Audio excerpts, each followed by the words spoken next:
और एक बार बोल जय श्री राम। जय हनुमान बोल। जय हनुमान। ভারতের পশ্চিমবঙ্গের এক মুসলমান যুবককে ওড়িশা রাজ্যের একটি গ্রামে মারধর করে জয় শ্রীরাম বলতে বাধ্য করেছে বিজেপির কট্টর হিন্দুত্ববাদী সন্ত্রাসীরা। ঘটনাটির কিছু অংশের ভিডিও সামাজিক যোগাযোগ মাধ্যমে ছড়িয়ে পড়লে ব্যাপক সমালোচনা সৃষ্টি হয়। ভারতে মুসলিম নির্যাতনের চিত্র ফুটে উঠেছে রাহুল ইসলাম নামের এই যুবকের নির্যাতনের ঘটনার মধ্য দিয়ে। তিনি পশ্চিমবঙ্গের মুর্শিদাবাদ জেলার সাগরপাড়া থানা এলাকার বাসিন্দা। অভিযোগ, ওড়িশার গঞ্জাম জেলার একটি গ্রামে কিছু হিন্দুত্ববাদী মিস্টার ইসলামের পরিচয়পত্র যাচাই করেন এবং তা দেখার পরে তারা সেগুলি ভুয়া বলে অভিহিত করে এবং তিনি একজন বাংলাদেশি এবং রোহিঙ্গা একথাও বলা হয়। अभी बोला मैं क्या करना है वो चला।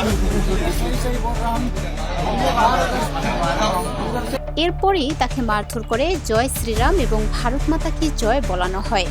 জয় শ্রীরাম নির্দিষ্টভাবে হিন্দুত্ববাদী সংগঠনগুলির স্লোগান।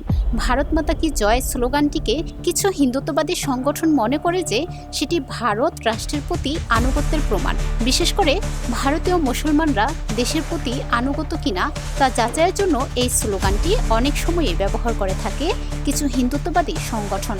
ঘটনাটি জানিয়ে ওড়িশা পুলিশ, জাতীয় সংখ্যালঘু কমিশন এবং জাতীয় মানবাধিকার কমিশনের কাছে ইমেল করেছে পরিযায়ী শ্রমিকদের একটি সংগঠন।